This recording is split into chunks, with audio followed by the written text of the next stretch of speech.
So Bismillah ar-Rahman ar-Rahim.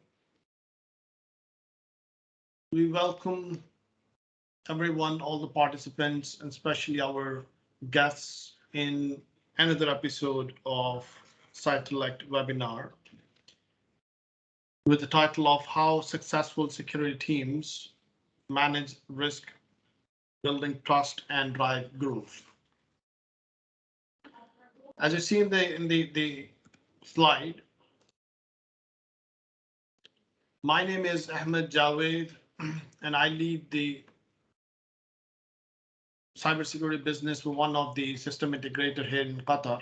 And I spent almost a couple of decades in the region, especially serving in Big Four and banking and oil and gas industries. And I do have expertise delivering the projects related to the business continuity, disaster recovery, IT governance, information assurance, business process improvements, ERP selection, big data analytics, and so on. And as a chair of the forum, I warmly welcome everyone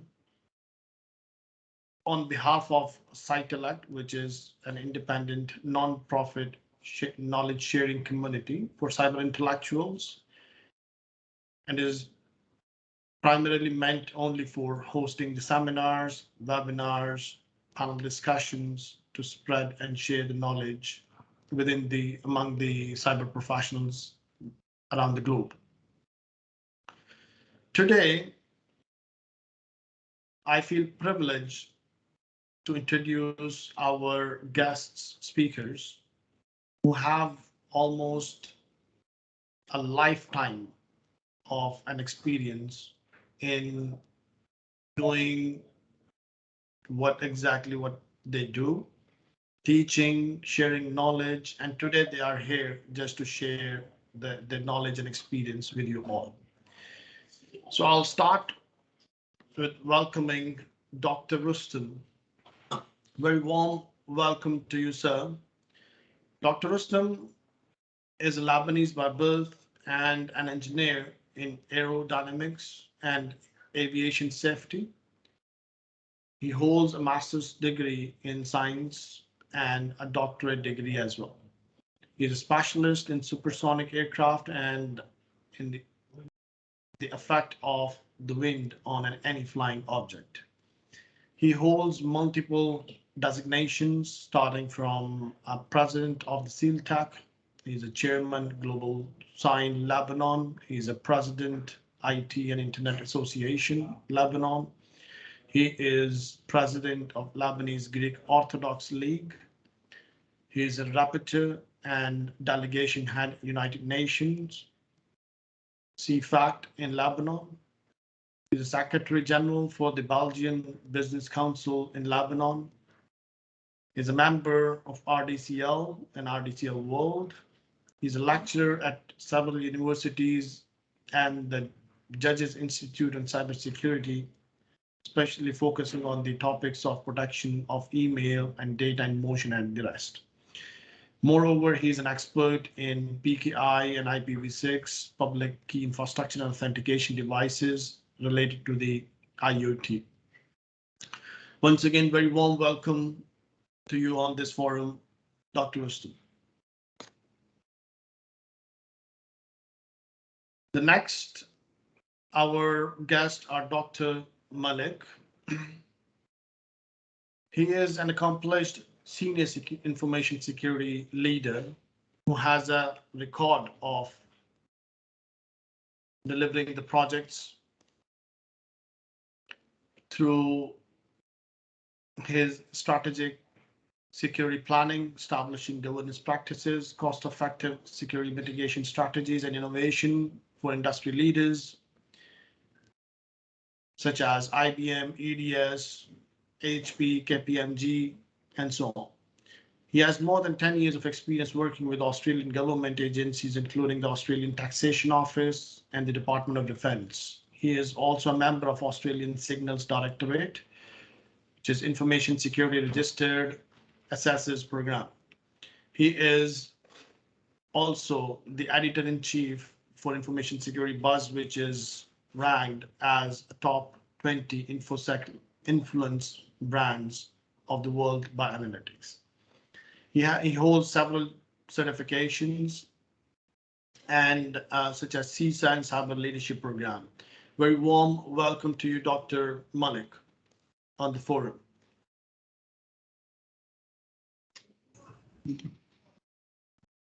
So before we proceed, I just wanted to make sure, I'll give a bit of background about the topic. Like today, this webinar has been arranged to discuss on how successful security teams manage risk, building trust, and driving growth in the organizational setup. So we'll be covering the topics which have been shown on the screen, starting from the risk management and the as a foundation of the trust. As we know, that risk management plays an important role in defining the governance mechanisms in any organization, setting up KPIs and KRIs, and an adequate check and balance in order to ensure that all the efforts have been put down by the business teams to ensure an effectiveness and efficiency in their business processes. So risk management as a core of the success of driving trust in any organization. First of all, we need to understand that what exactly is the trust? How do we see the trust in our real world? Because this is a very relative term, and we'll be discussing this in detail just in a few minutes now. So before any further delay, I'll start with posting my first question to Dr. Rustum. Dr. Rustum, first of all, very warm welcome to you on the panel. Thank you, sir. And I'll start with the first question to you is that how do you see the importance and the relevance of trust in the real world and in any organization corporate setup? Thank you for the introduction to begin with. And I think you've kind of overdone it. I don't really deserve that, but thank you anyway. Regarding the elements of trust, I would say that it's divided into three categories. The first category is technology, the second is the human, and the third is the procedures relating to it.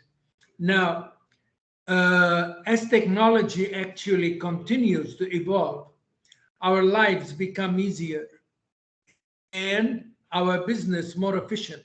That's the good news. The bad news is that we rely more on technology. The chances for cyber crime also increase. So security is only as good as the human employing it. Three elements of trust, as I said, and which have three main components: confidentiality, integrity, and authenticity. However, there are a few core components that are common to almost all. Mutual authentication, who's accessing what, single identity source, the definition of who, what, and authorization and access policies that allow the operations activities of who interacting with what. Now, resolving and reconsidering and reshuffling the human element is actually the basis of everything. We're doing everything the technology is spreading for the convenience of man, not for anything else. It's for the convenience of man. But as I said, that's the main issue. For example, if I may refer to aviation, in, let's take 100 aeroplane crashes, 97% of the crashes are due to human error, while only 3% of the air crashes are due to mechanical and or machine default. So there you are. We humans commit mistakes when we work. This is normal.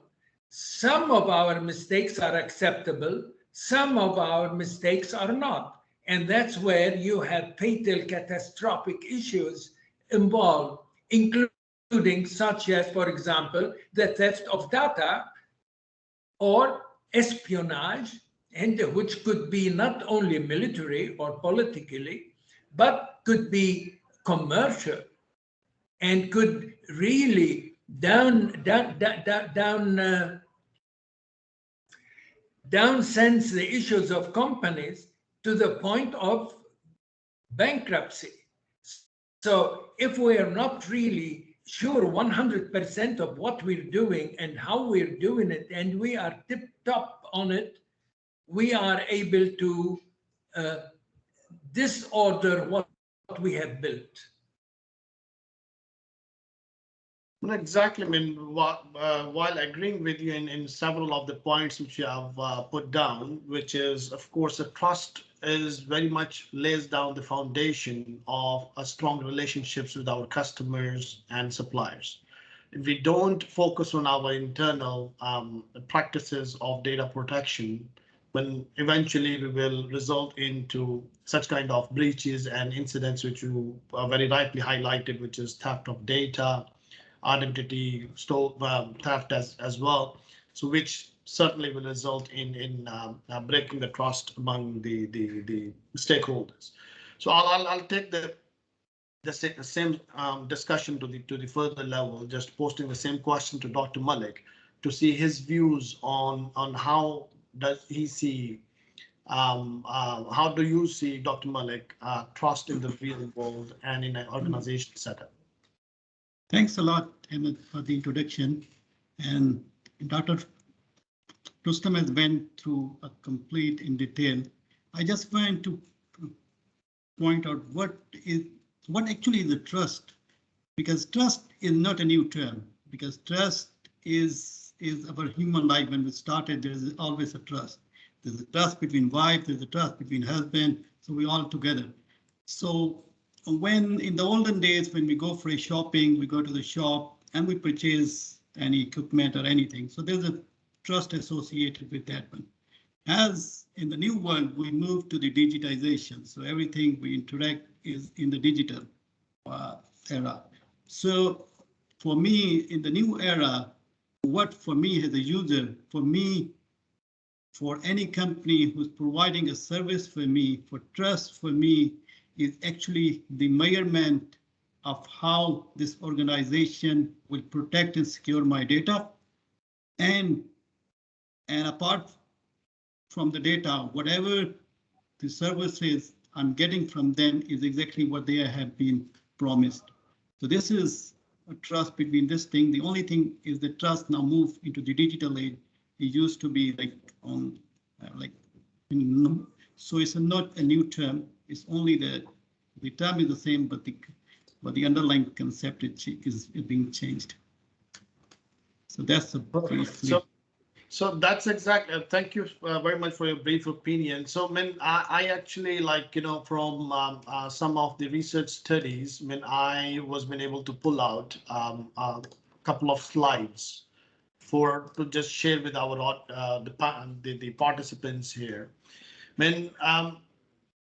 There are three core pillars which have been displayed on the screen at the moment, which have been more relevantly can be classified as the components of the trust, the way trust has been seen in the real world, starting from having a respect relationship with the others, with the peers, with our colleagues, and so on.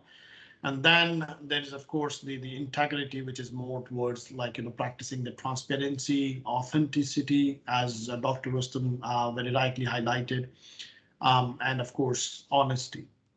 At the end, which really it's a very interesting topic of mine in my doctoral research is empathy, understanding the others from their point of view, or point of reference. So I'll take the discussion to the next level. Like, just to have a little more a deeper views on these components from both of you. So, Dr. Rustum, like, would you agree on these components, or would you like to add any other component which you feel like there's missing? No, I think the components are okay with me, but I would like to add that without trust, there is no business going on and at all. I mean, ever since the Phoenicians roamed the seas, they were seeking trust. You wouldn't do business with anybody if you don't trust the other party. Now, how could you do it over the wild internet? You must have some sort of a trust to allow you do the business. And trust is basically the backbone, the what you call it, the spine of doing business over the internet. Exactly, man. As you absolutely express that with the very with a high level of clarity. So that's exactly is the reason that we need to understand that how important that trust is, which acts as a bond among the stakeholders.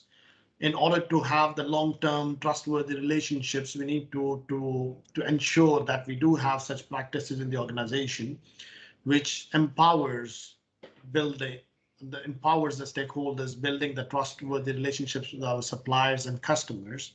And that's where there is a human element.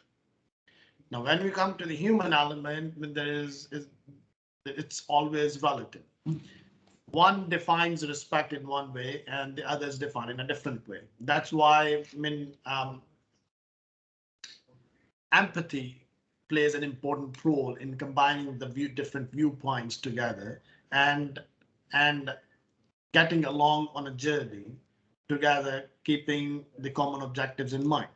So, Dr. Malik, what's your view in how important is empathy in when we are dealing with our business stakeholders, internal and external, such as our suppliers and customers? How important it is to practice the empathy by not only the leaders, by each and every corporate individual while they're interacting with the suppliers and customers.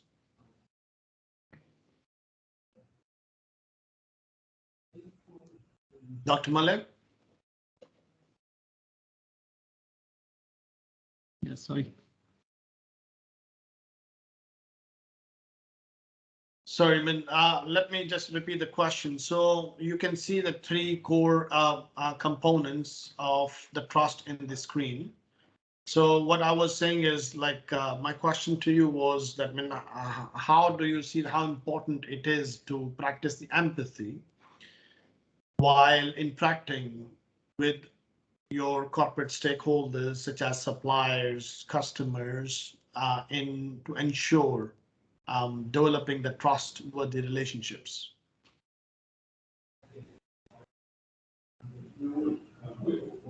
Dr. Malik? Right. Okay. Like, it depends, like, because as I said,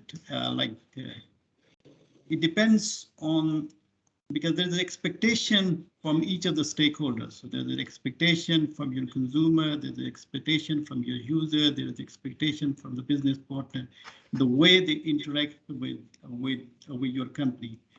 And once you understand their expectation and what they actually need from you, when you build your digital trust framework, you need to include like the people. So the people is like whoever been interacting with you. So you verify the information, and so the verification is a critical component. And once you verify, then how do you protect their data? So you need to understand from their from their perspective, even if you're developing and I can give you the application. I was speaking to one of my friends. He was heading the startup company for fintech, and they were actually developing and putting a new application into the public. And what he does, he said that because of the cybersecurity, he become an enabler of the business. So the way they promote their application is based on the security, because that will ensure that this application will provide the security for the users, and that is actually become a selling point for them when they actually start advertising for the application.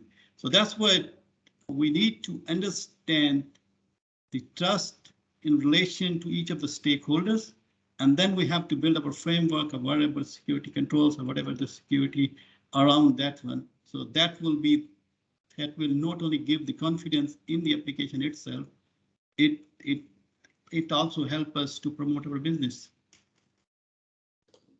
Exactly. So as you highlighted a very important point here, that gives us the confidence. So Dr. Rustum, I'll come to you on this thing.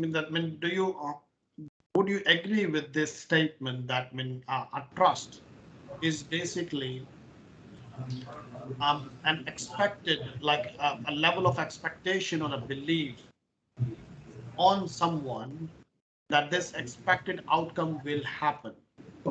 So this gives us more comfort. So trusting someone. Would you agree with this definition?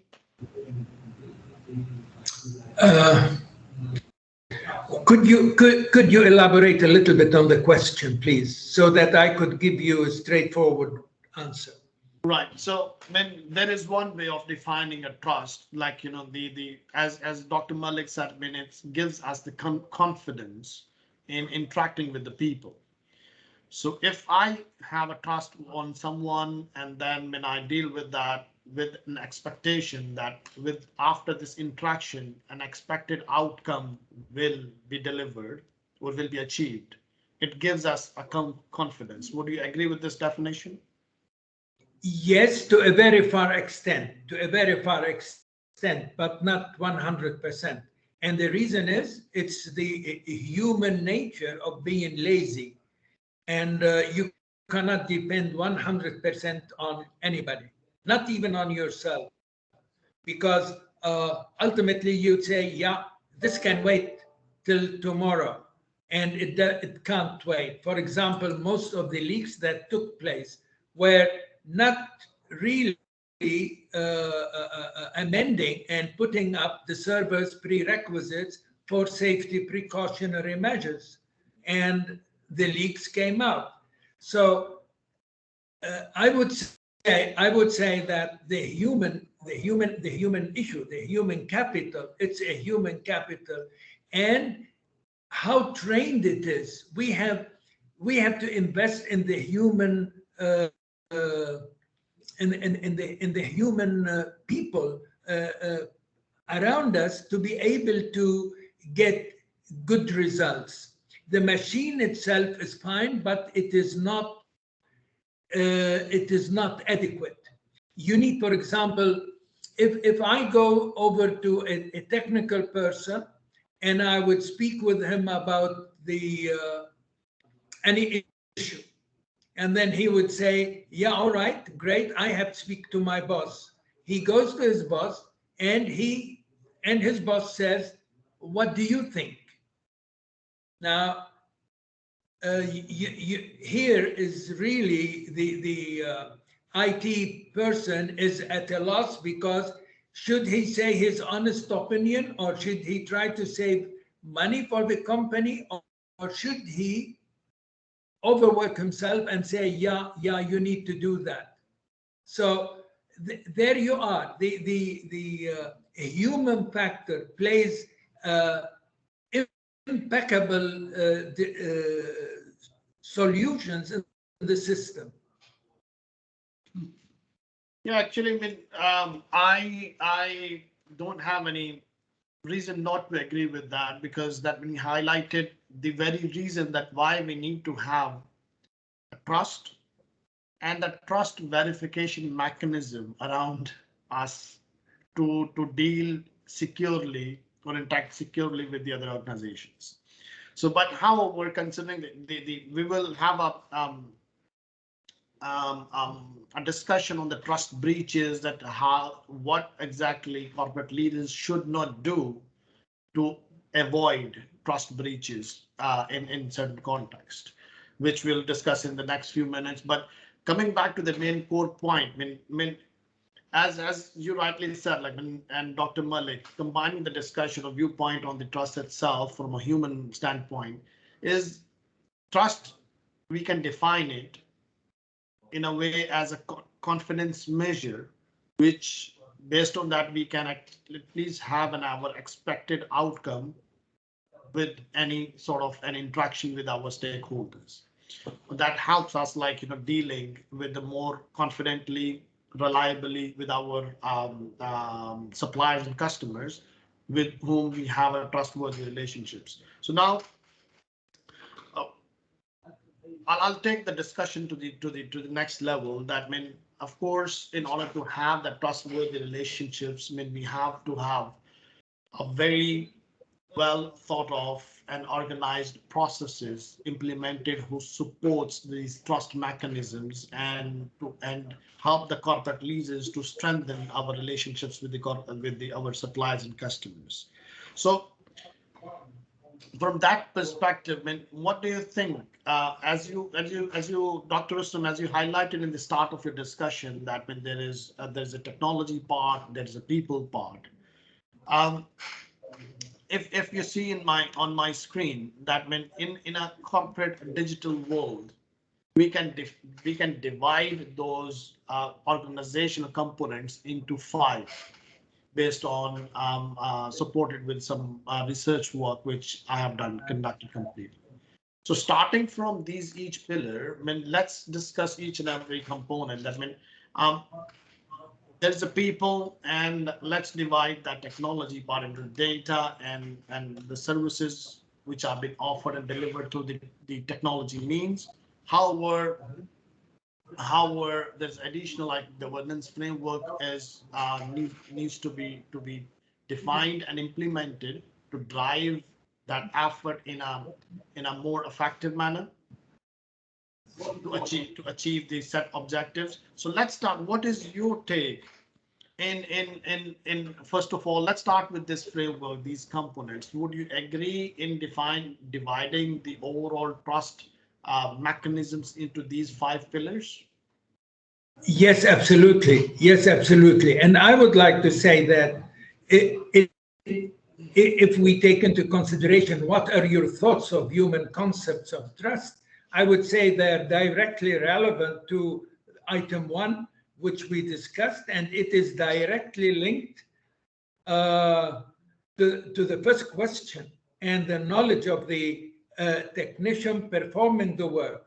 The identity needs to be assured and well authenticated. The actual level of assurance will be defined by the analysis of the needs of the protected resource. But it is important to know as well how to define level and how sure the presented identity is who they say they are. The human element, cybersecurity, is weakest link. It's the human element. Exactly. People are the weakest link in the definition of cybersecurity if they are not aware, if they are not empowered with the right knowledge of current cyber attack trends and how they can protect themselves, as you rightly said. So let's take the discussion to the next, to more to Dr. Malik. What are your thoughts about this trust framework pillars, which is shown on this screen? Do you think there are any other components which needs to be considered within while designing a trust framework for any organization? So what happened, like, yeah, I agree. Whenever you have to develop any framework, it needs to be around people, data, service, governance, and ethics. Well, what's happening in the world today, for the trust is actually with the organization itself, and the organization has to provide the people, data, services, governance, and ethics for the users. And then we have defined the regulation on top of that. The organization had to fulfill the requirement. What missing at this stage is to empower the users. And that is what missing in our framework at this stage. I give you the example, right? So for example, so we can divide the users into three types of the users. So one is a guest, which means when I visit, like say Amazon.com, I'm just a guest. I just like the browsing the products and other things. So no information is collected by the Amazon on that one. So Amazon will treat me as a guest. Then if the other group is just a private group, which means I can go there and I can buy the stuff with the Amazon will actually like he will advertise based on my interest and the other thing. And the third user is the public, which means the Amazon or the other company can sell my data, and I have no issue with this one.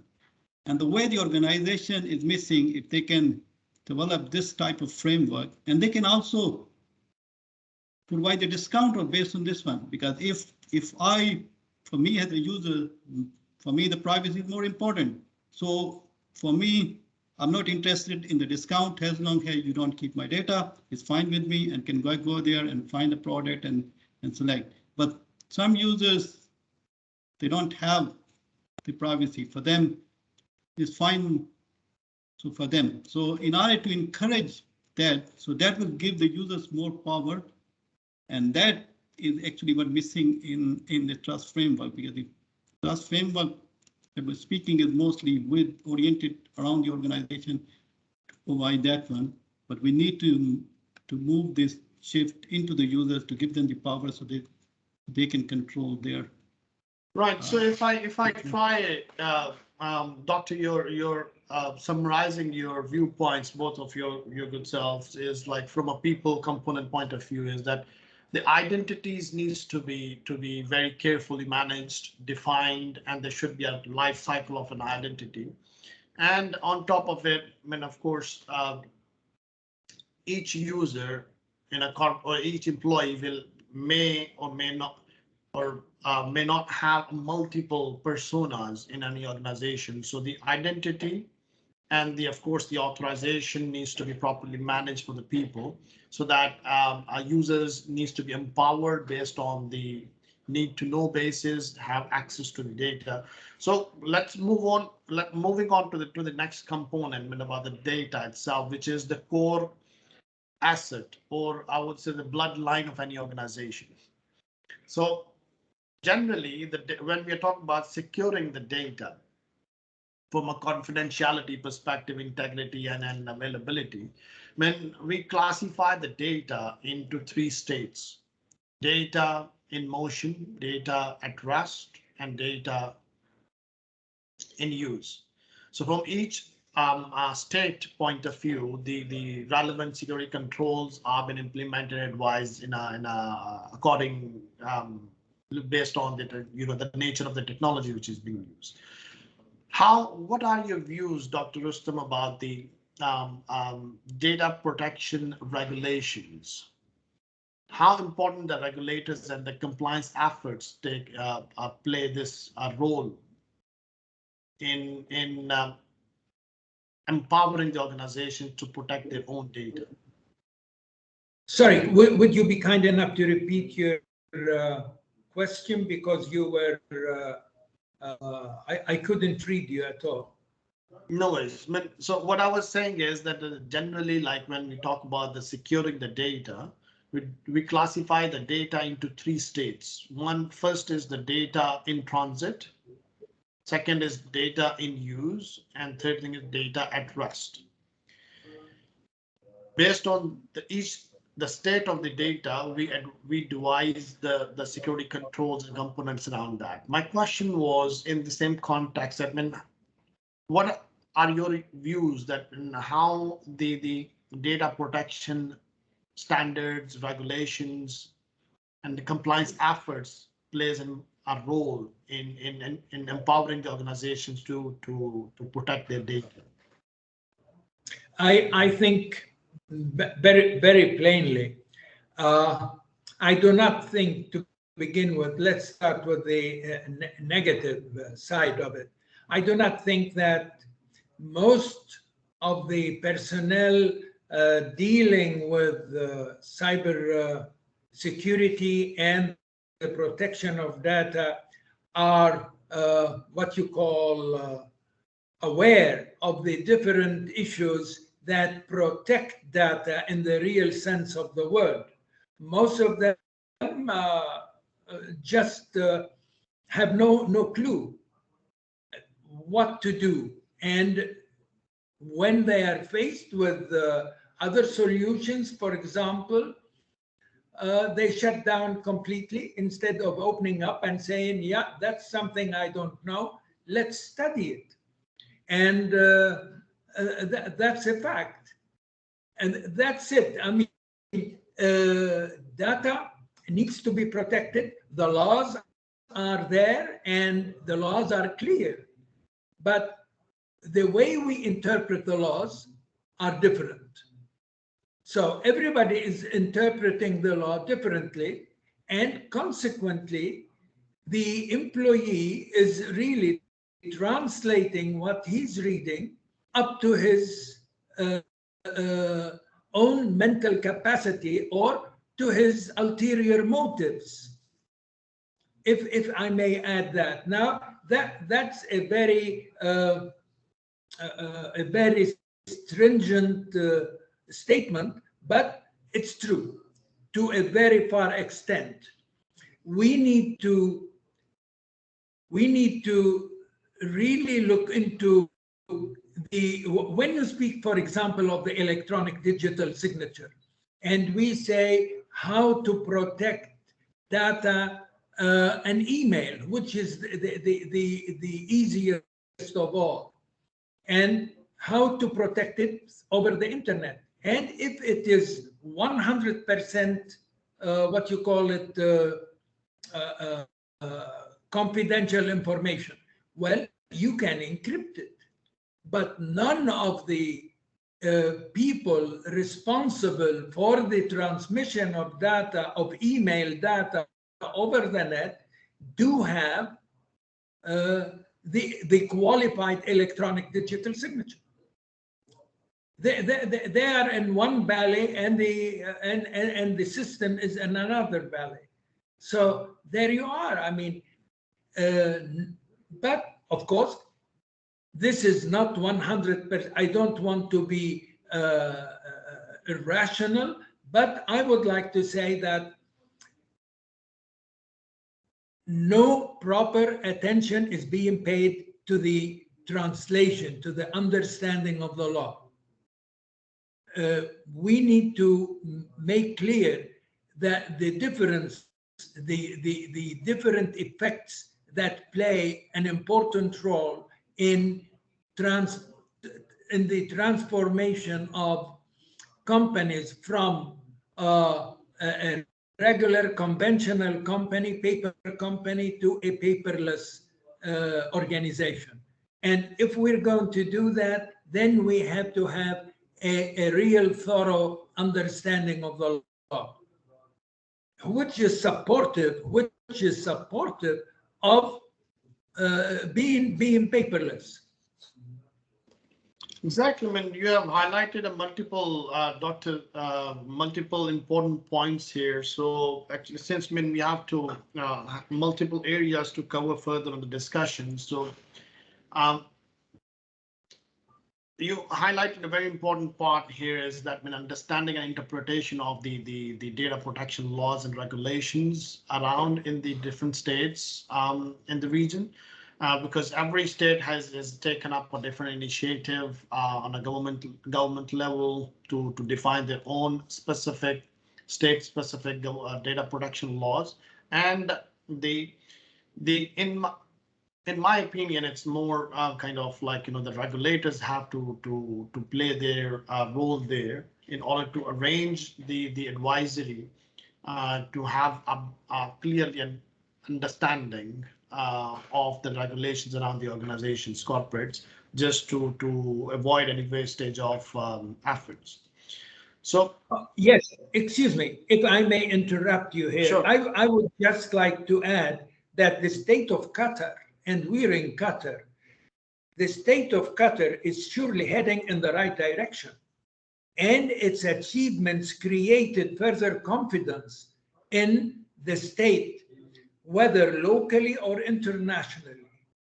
The work is also underway, but the administration needs to prepare its list of cybersecurity priorities, which I'm confident it is not being given the required attention and know-how. Yeah, true. Right, so man, I'll just pass it to Dr. Malik. What are your views about what has been said by Dr. Rustum? Would you agree with his point of view? No, I totally agree. What the regulation at this stage is just a one step forward, right? Because before the regulations, there's something that everything is going in the random fashion. Regulation will actually give company to start implementing, and it also it start the process going it's a step forward in protecting our privacy.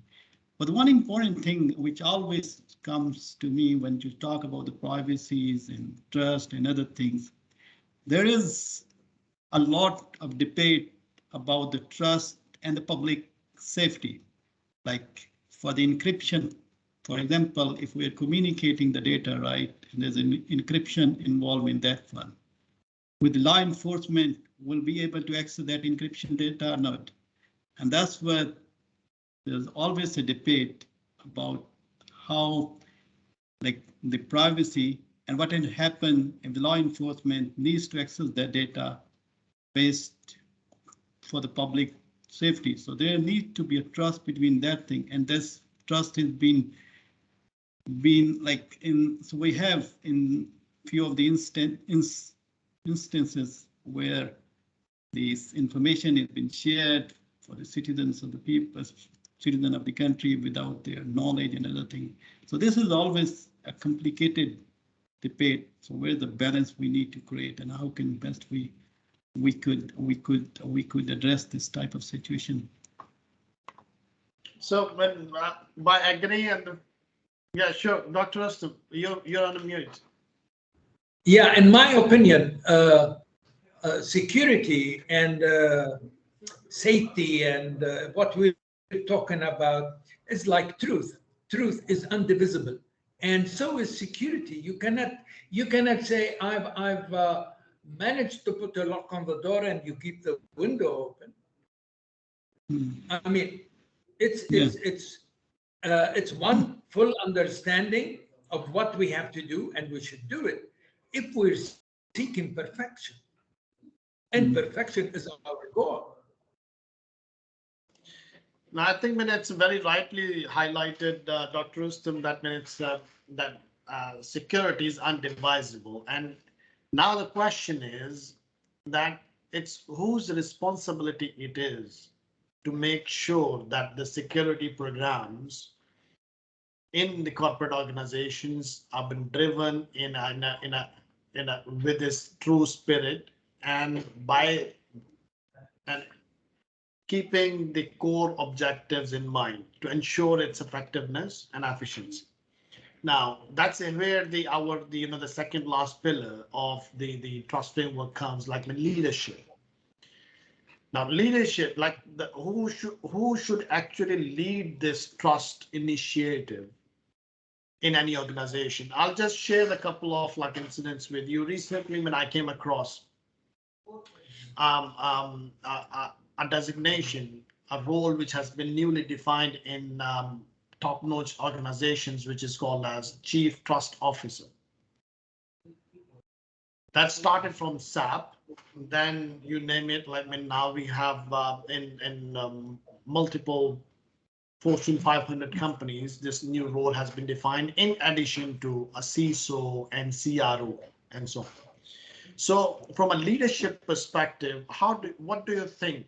Let's start from Dr. Malik now. That what do you think, Dr. Malik, that who should own these trust framework efforts to drive, the growth in any organization? I think, like, as we all know, because anything from security is always come from top down, and that's it. And that's where CEO and the board of the board of the companies are mainly the person who can drive it down. And then it comes to the role, because the role depends on your organization.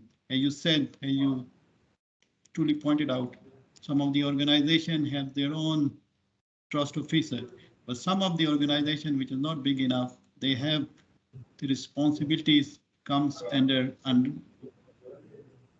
the CISO, and it's also need to be integrated with the legals and other things. So it's not like, in my opinion, it's not a one particular department who's responsible for the trust. The trust needs to become in all the organizations, and each of the stakeholders, whoever the capacity is doing, needs to create that trust. So overall, as we say that the security is everyone's responsibility, similarly, I can say that the trust is also everyone's responsibility, and everyone should contribute to make it happen, so that whatever the consumers, employees, our business partner will have a trust in our organization. Indeed, when securing the data, the identities, your technology infrastructure is the core of establishing the trust or having a confidence within your own technology infrastructure, so that which enables you to deliver a quality service with the highest level of the expectations to the citizens or the customers. So when I would like to take both of you to that the aspect, and especially I'll pose a question to Dr. Rustum. That Dr. Malik highlighted the public safety as well. So from that perspective, and the encryption technologies are being used, and a lot of data and personally identified information is being misused in the globe by citizens, by governments, by organizations, or you name it. So how about the ethics part? They explain to them, because when we talk about ethics, it comes from the background of legislating the behavior of the humans using the technology. So what is your take on this thing, that how if we are able to define the usage ethics of the information, would we be able to have a capability to drive the trust in the way it is expected? First, let me say that I agree. I totally agree with what Dr. Malik just said, and I go along with it, that it's everybody's responsibility. But in reply, or in of what we're talking about now, I think it is in ethics and integrity go hand in hand. And if you want integrity, we're speaking technical, we're not speaking social. Integrity is defined as receiving a data exactly as it was sent. That's the integrity of a piece of data that has traveled over the internet.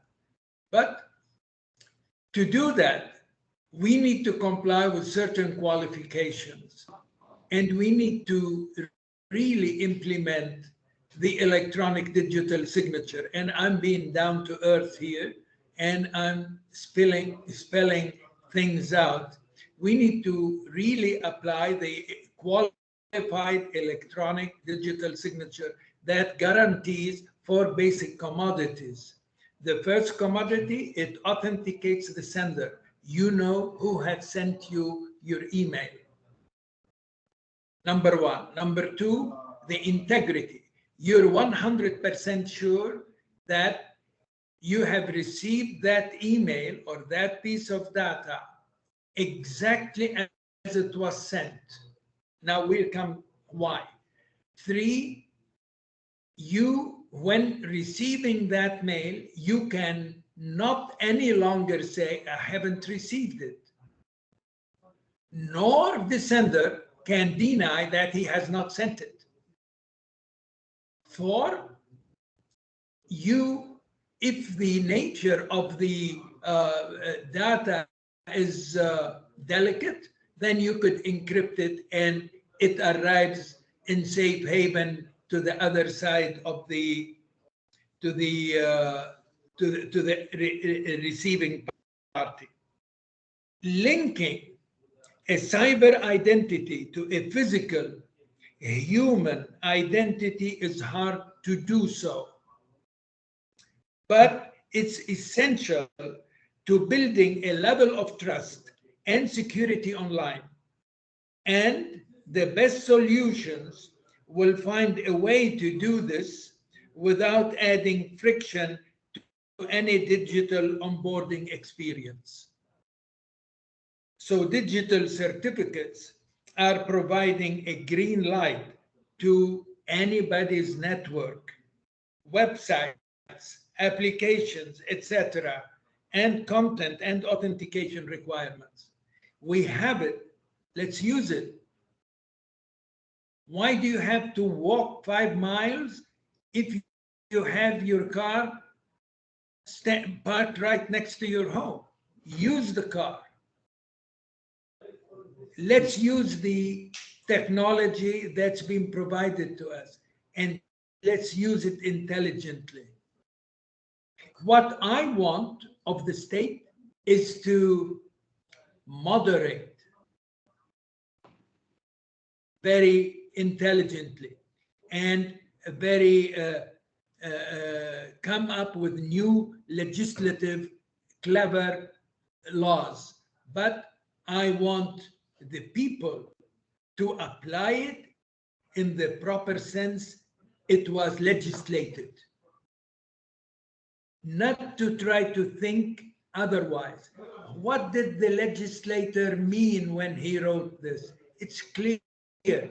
The electronic digital Qatari digital law is clear and it's beautiful. Apply it. Well, thank you very much, Dr. Rustum. Actually, you've given us so much of details about that and how an enterprise trust framework can look like, because digital certificates is one of the solutions for any of an enterprise to secure their identities, protect the data from non-repudiation and integrity attacks. And of course, it helps us like encrypting the technology infrastructure through which we deliver the business services using those technology means, such as the technology channels. Deal over an open network? Mm-hmm. Yeah, sure, go on, please. Would you close a deal over an open network? If I'm being asked this question, I would say yes, of course. Because communication and transactions via the internet is a matter of trust. And we have the trust. We have it. The barrier of safe electronic commerce is currently the lack of relationship based on mutual trust between the virtual market parties. sellers and buyers do not know each other and well enough to discreetly initiate transactions which are protected against improper use. Use a public accessible medium. We have it, let's use it. Exactly. So when that's exactly takes us to the very foundational question for anyone, including citizens or employees or corporate leaders, that whatever technology means we are using to to in, to interact with others or transact with others, can we trust? Can we place a trust on that? Is it digitally secured? Is it the data? uh, will my data will be protected? All of these questions are the reasons we are the having this discussion in detail, and I think most of the aspects have been discussed already in detail. uh, I wanted to highlight for the participants, like as we are moving, heading, towards the wrap up of the discussion, and we have a Q&A session towards the end of the session. Please, you can post your questions in a chat box, which can be answered after our, the last and final wrap up part of the session. So let's start the wrapping up the discussion, starting from Dr. Malik. So just summarizing your thoughts, Dr. Malik, like from our digital trust framework, where we have identified the 5 pillars, and based on that, we have discussed in detail. And Dr. Rustum has given a lot of, the applications and the reasoning why we need to have this thing, the trust, um, the trustworthy practices implemented in order to have a long-term trustworthy relationship with our suppliers and customers. What are your final thoughts and what are your advices for the CISOs and the CROs who are directly are been held responsible to drive the trust initiatives in the organization? Like I can summarize, as I said before, there are 2 components in that one. One is the trust which an organization provide to the people, which are users, employees, business partners, and that which should be dictated, and that should be part of of of the driver within the organization itself. So whatever the system, so you are placing whatever the solution you are buying, you need to ensure that you need to protect the privacy of the individuals and other things as part of the trust relationship with the people. And secondly, as I said before, we need to give more power to the end users so that they can also have the ability to decide which type of the information they could be able to sell. And one, like I was thinking that because my data is important, and data, people say, is an oil nowadays. So if the company is selling my data to the other organization, right, why should not I also get a share of that one? So that's what we need to, not only on the organization itself, but also need to have the power to the users. And then we also come up with the regulation and other things, as Dr.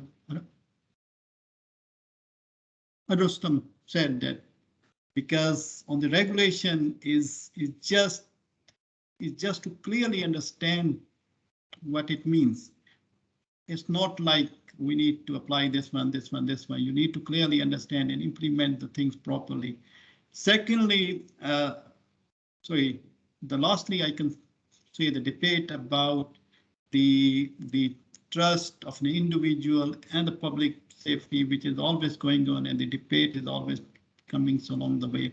I was reading because some of the organizations are even pushing for the client-side scanning, which means in order not to disrupt the communication of the encryption, you can install an agent on the end user machines And according to the according to the requirement of the law enforcement, that the agent will go there and it will scan the end user's machine, and then it send that information of.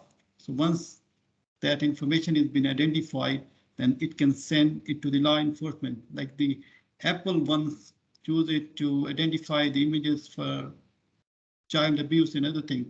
So in a way, it's good, but how do you ensure that the privacy of the individual is also protected? So we need to come up with something which is intelligent. We don't have to rush for that, but it's everyone needs to participate in that one to build up the trust in the new age. So that's my summary. Thank you, Dr. Malik. So, when Dr. Rustum, your final thoughts and advices to the CROs and the CISOs who are driving the trust efforts in the organizations? Yes, thank you very much. I jotted down a few points, few remarks that I would like to read for you. Points to remember, I call them. Shifting to the e-world in our life journey needs strong authentication. 2, we may apply all required standards in our virtual world without the need to sacrifice our security measures we believe in by using the qualified electronic digital authenticated signature. 3, in fact, we may use the qualified electronic digital authenticated signature on all our present and future applications and programs without the need to change the environment we were accustomed to use. 4, the qualified electronic authenticated signature is also used as a digital ID and through which the user may have access to all electronic application besides its direct use to sign his/her email and other electronic documents, thus bringing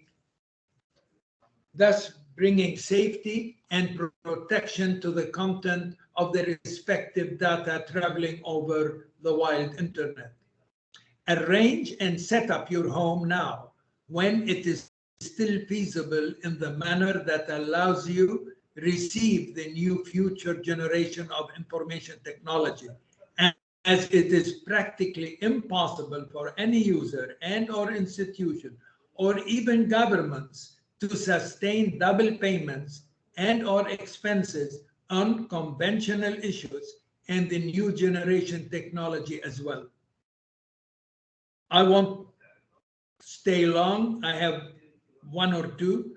Effective solutions have been designed nowadays, and plans have been laid to facilitate our day-to-day work in a secure, safe, and organized manner in this virtual world of ours, whereby we may save on time, cost, and do away with vulnerabilities. Allow the qualified electronic authenticated digital signature be your companion in all your electronic applications and transactions, whether it is for business or leisure. And thank you. Thank you very much for a very elaborated, the wrap up and the advices to the corporate leaders to drive the digital trust practice in an effective and efficient manner. And now towards the end of our session, we have a Q&A, and some of the questions I could see in the chat box, which I will start asking, and all the panelists are, apologies for that. All the participants are requested to post a question in the chat box if there are any. So let me start with my first question, which is, I think, is very much relevant to the role of the legislators. And I think that's related to the point which Dr. Rustum has highlighted for the misinterpretation of the laws. So that's why I'll post the question to him. that shouldn't the legal and compliance be involved in the interpretation of the laws along with the information security teams as SMEs, subject matter experts, to avoid incorrect interpretations of the laws? Yes, I would say so, but we so far our legal environment doesn't have specialized legal technical advice. They are our legal our lawyers, our attorneys aren't specialized in technology as such, and that's where they give sometimes wrong information. They tackle things according to what they believe is so, because of their because they don't know what is to be done. But definitely, I think they need to refer to their legal consultant or advisor or whatever to take his word for it, or at least his advice, and then he can decide. Exactly. There should be the experts on the topic itself who should be able to give the advice.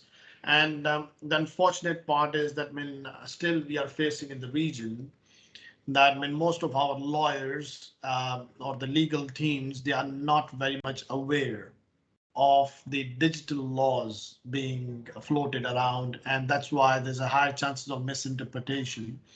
And on top of it, like when our laws related to data protection, and the data privacy are not very much been seen observed as a matured laws in the region as well. So that's one of the other reason of the misinterpretation. So thank you very much, Dr. And I'll move to the next question, which I'll pose to Dr. Malik. Um, Dr. Malik, what is the most important enabler of digital trust in the context of people, process, and technology?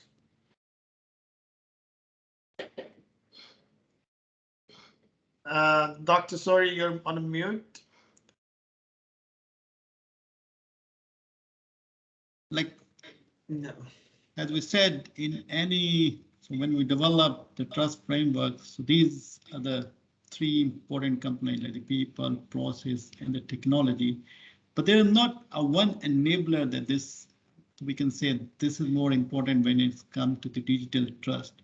It's overall the ecosystem that we need to develop that will make sure that whatever the system, whatever the solutions we are in placing, whatever the technology we are bringing in, whatever the data we are collecting, needs to be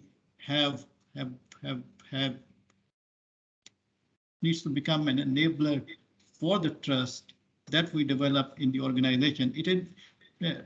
Trust at the moment is quite fragile at the moment. If you develop an organization who's serving the people for 20 years, and then suddenly one incident happens for 5 minutes, the data is being exported, then whole the trust is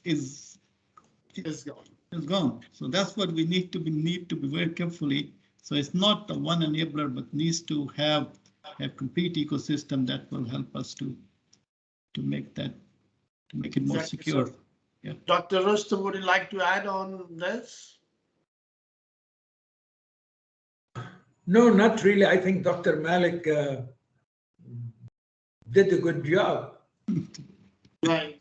So yeah, I mean, we agree overall, like, you know, that it should be a complete partner ecosystem, which we have the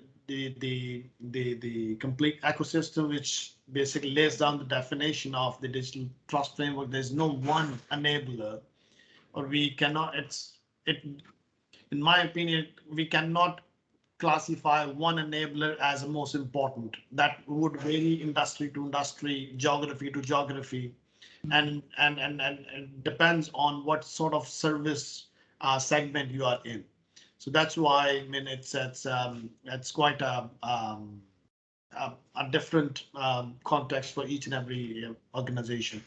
So I'll move to the, yeah, Dr. Rustum, yeah, if you don't mind, I'd just like to assure SMEs that they could fall in very easily for abiding with the electronic digital signature. It is not that expensive at all. And all they have to do is, it's very cheap, it's very at the tip of their fingers, and they can manage easily.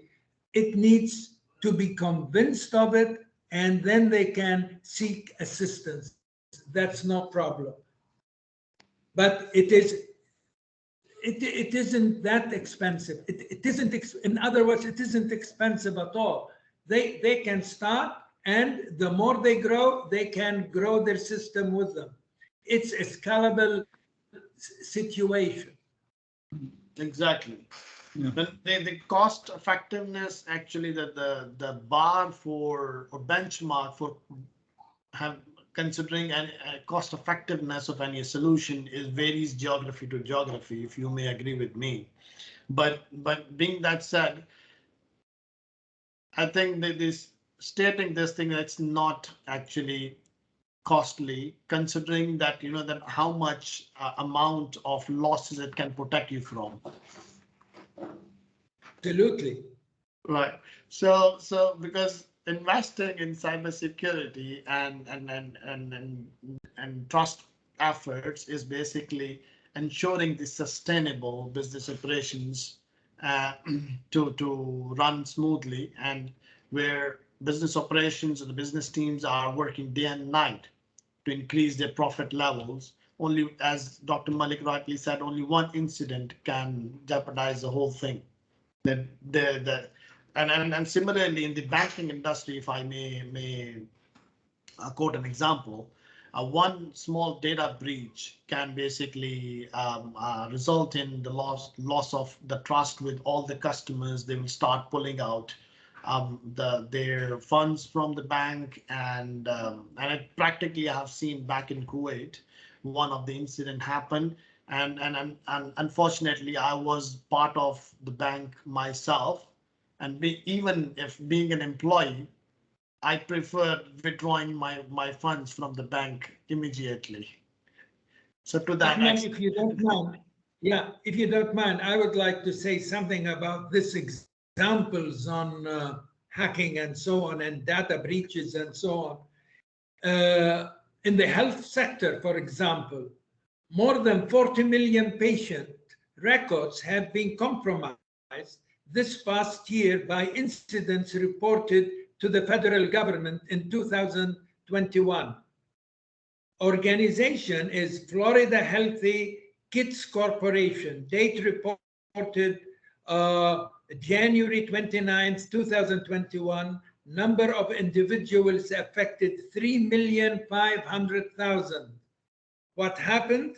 An analysis found that significant vulnerabilities had been present on the Children's Health Insurance Program website since 2013, potentially leading to the exposure of personal information such as social security numbers, dates of birth, names, addresses, and financial information that could ruin anybody. Besides, what you call it, the privacy of their health situation. Yeah, I mean, if I just add on that, I mean, just recently the government of UAE came up with the very high amount of the penalty of any leakage incident of a health record, as an example. So the confidentiality and the privacy of that information is at the state level is like needs to be considered. But the question is, Dr. Rustum, that when we talk about these like the mega level initiatives, because now the digital economies are getting stronger day by day, and the reliance on the technology or technological evolution is been immensely increased, and the transformation of the way we live, the way we interact is being completely changed.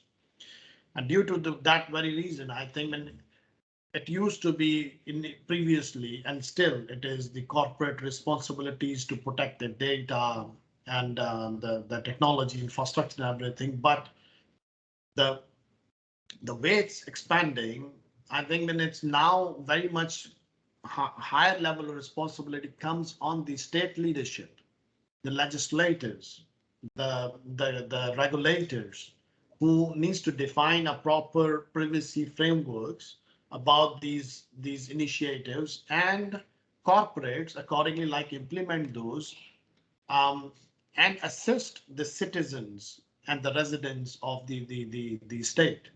So I think that that's very much like, the national institutes have to take these initiatives very carefully, which has been, I think, noticed, some of the initiatives which have been taken in the states of the Middle East. Though if we compare with the European Union, for example, the GDPR is a very rich and mature practice now. So, and that's why, I mean, our Qatar Cybersecurity Protection Law number 13 is what not only the variant of GDPR, it has been said, like, when it has been cover up those gaps which have been identified within GDPR itself. So there is a struggle, which is like, a continuous struggle, which ongoing to improve the legislations and the regulations around this data privacy and protection. But spreading the awareness within the citizens and the residents as an individual, because comes and have its own important aspect of the responsibility as well. So I think that I just don't want to take more time on it, because we are just heading towards the last few minutes of the session, where we have to answer one more last question left, which is, can only be the security components enough to build trust? It's a very simple question. Is it addressed to me or to Dr. Anyone would like to volunteer, with anyone, both of you. Dr. Rustum, you can go. Yeah. Well, identity today, it's building trust. And current solutions are using a combination of social media, profiles, passwords, KBAs, social security numbers, IP addresses, locations, behavioral analytics, and device profiling to authorize identities. Things like these build up a cyber identity footprint. If you authenticate them with a digital certificate, you can prove that the footprint exists. And let me see, I can't read the.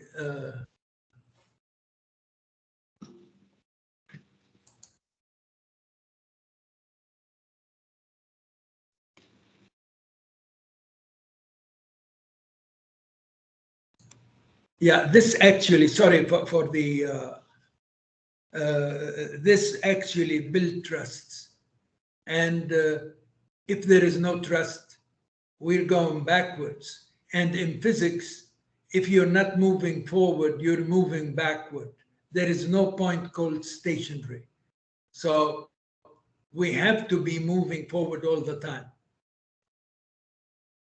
Exactly. So that's here we reach to the point where we have to thank our guest speakers. Dr. Rustum, thank you very much for your time and sharing your knowledge and experience with us. Thank you very much, Dr. Malik, which is for you have taken the time out for this session and share your experiences and the knowledge with the community. And I look forward to have more sessions arranged with these industry experts and the relevant topics which are current challenges for the technology and corporate leaders to address in the space of digital trust, cybersecurity, data privacy, and so on. So, and I would like to thank you as a chair of the the participants who joined today, and I'm sure that when you will be really have benefited out of these out of this discussion from the industry experts. So thank you very much. Have a nice day ahead, and goodbye. You too, you. and God bless. Thank you. Thanks a lot. Thank you. Thank you, Dr. Malik. Thank you, Thanks a Ahmad. lot. It's a pleasure.